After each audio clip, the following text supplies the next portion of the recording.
Hello guys, welcome to new video. তো মানে আমার সাথে যা যা ঘটে গাইস, মানে তা কারোর সাথে ঘটে কিনা সেটাই আজকে বলতে চলেছি। এই সময় কম, শুরু করো। তো কালকে অনেকদিন পরে ইউনিভার্সিটিতে গেছিলাম। তো শীতের দিনেও যে এতটা মানে গরম পড়ে আমি ভাবতেও পারিনি গাইস। তো যাই হোক, অনেক গরম, মানে ক্লাস করছি অনেকদিন পরে। তারপরে গাইস রাস্তায় আসলাম একটা মানে গাড়ি ধরার জন্যে। অনেকক্ষণ ধরে দাঁড়িয়ে আছি, কিছুতেই গাড়ি আসছে না, কোনো বাস আসছে না। তো একটা টোটো আসলো, আচ্ছা বলছে কোথায় যাব? আমি গাইতে একটু রাগ দেখায় বললাম চাঁদে যাবো, যাবা? বলছে হ্যাঁ যাবো। আমি কত? করছে 1200 কোটি। আমি একটু অবাক হয়ে বললাম কি বলো, ইসরো তো 600 কোটিতে রাজি হয়ে গেছিলো।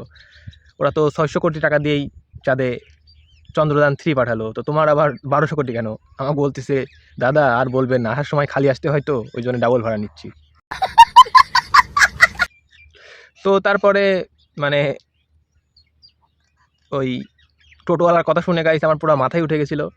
একটু মনে মনে হাসলামও, মানে গরমের মধ্যে একটু হাসলাম।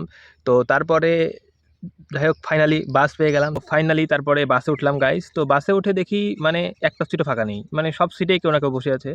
তো দাঁড়িয়ে আছি, তো 2 মিনিট পরে একটা সিট ফাঁকা হলো, দেখলাম পাশে একটা মহিলা বসে আছে। তো বসলাম, বসে কেবল ফোনটা বার করছি, করে ফেসবুক ঘাঁটছি। তো ফেসবুক ঘাঁটতে হঠাৎ করেই পাশের মহিলাটা বলছে দেখো তো এই ব্লাউজটা কয় টাকা দাম।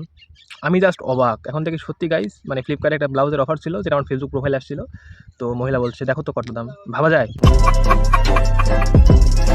মানে কি বলবো। তো তারপরে রাগ করে গাইস মহিলার দিকে তাকালাম, মহিলার আমার দিকে তাকায়নি লজ্জায়।